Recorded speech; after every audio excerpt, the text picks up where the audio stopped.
কিছু কিছু ক্ষেত্রে ডিরেক্টররাও যারা আছেন তারা লাকিও যেরকম হয়, আমার মতো কিছু ডিরেক্টর আছে যারা আনলাকিও থাকে। না না না অবশ্যই না, কেন কি কিছু কিছু সৃষ্টি আমরাও আমাদের জায়গা থেকে যদি বলি, দু একটা সৃষ্টি আমিও করেছি ইন্ডাস্ট্রিতে, দু একজনকে আমিও দিয়েছি, বাট জীবনে কখনো মানে শুনিনি যে কোথাও কোনো ইন্টারভিউতে বা কোনো জায়গায় আমার নাম খারাপ হলেও বলছে, সেটাও শুনিনি। যাই হোক, ওটা আরেকদিন না হয় তুমি আমার ইন্টারভিউ নিয়ে আমি বলবো না। আমি যদি মানে আপনার কথা না বলে আপনি যার উসিলায় পৃথিবীতে এসেছেন, যে মানে আপনার মানে বাবা এবং আমাদের মানে অনেক মানে ইন্ডাস্ট্রির অনেক কিছু তার হাত দিয়ে আসা।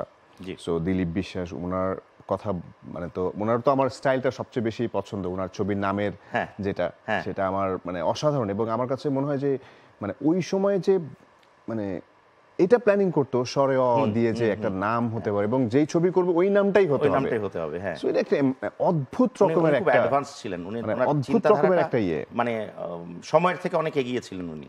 এবং আমার কাছে যেটা মনে হয় নীরব, যারা সময় থেকে এগিয়ে থাকে তারাই এগিয়ে যায়। হ্যাঁ, মানে অদ্ভুত। আপনি এখনো চিন্তা করেন, এখনো কিন্তু এই জিনিস আমরা চিন্তা করতে পারি না, আমরা পারিনি। ওনার যখন শুরু হলো তখন থেকেই আমি জিজ্ঞেস করেছিলাম একদিন যে বাবা তোমার সব ছবির নাম স্বরেও দিও কেন? এই যে যতগুলো নাম আছে সেই অংশীদার, অপমান, অস্বীকার, অপেক্ষা, অকৃতজ্ঞ, অজান্তে সব অ দিয়ে। তো বলে দেখ আমি এখনো সিনেমার অ আর শিখি নাই, পুরা অ শিখছি, আতে যাইতেই পারি নাই এখনো। তো এই জন্য আমি অতেই থাকতে চাই। তো তার মতো এত বড় লোক মানে বড় মানুষ যদি এটা অতেই থাকে তাহলে আমরা তো কিছুই না সেই অর্থে। যাই হোক, নীরবের কাছে আমি একটা জিনিস আরেকটু গল্প শুনতে চাই জীবনের গল্পের জায়গা থেকে, যে যখন প্রথম নীরব চিন্তা করলো যে আমি ইন্ডাস্ট্রিতে কাজ করব, তো সেই ক্ষেত্রে মডেলিং থেকেই নীরবের শুরু। এই শুরুটা মডেলিং থেকেই কেন, মানে এই আগ্রহটা কোথা থেকে ছিল? নাকি যে বন্ধুরা বলতো যে তো দেখতে শুনতে ভালো, নাম দে? না, এটার জন্য না, এটা আরো ইন্টারেস্টিং গল্প। এটাই তো জানতে চাই। ইন্টারেস্টিং গল্পটা হচ্ছে আমি তো ক্যান্টনমেন্টের কাফরুলে থাকি, সো একদম ছোটবেলা থেকে ওইখানে। এখন তখন হচ্ছে আমাদের এলাকায় 1 ঘন্টা করে ইলেকট্রিসিটি চলে যেত। আচ্ছা, এটা অনেক জায়গায় হতো তখন, যেটা একদম স্পেসিফিক দেখা যাচ্ছে 8টা 1, 7টা 1 বা 9টা 1, এবং ঠিক আবার ব্যাকও করতো একদম 1 ঘন্টা ওই টাইমে। সো আমাদের ওখানে লয়াল লোডশেডিং, হ্যাঁ, মানে কথা দিয়ে কথা রাখা। এখন বিশ্বাসে মেলায় বন্ধু, মানে বিশ্বাস রাখতে পারেন 1 ঘন্টা পরেই আসবে। সো এরকম করে সন্ধ্যায় কারেন্ট চলে গেল এবং হাঁটতে হাঁটতে আমার একটা ফ্রেন্ড আছে ডেভিড, আমি যেহেতু ইয়েতে থাকি, কাফরুল থাকি, এবং কাফরুলের আমাদের ওই ভেতরটা আরো মানে খ্রিস্টানদের অনেক বড় একটা এলাকা। সো খ্রিস্টানদের মধ্যেও অনেক ফ্রেন্ডস থাকে আমাদের, মানে খুব কাছের।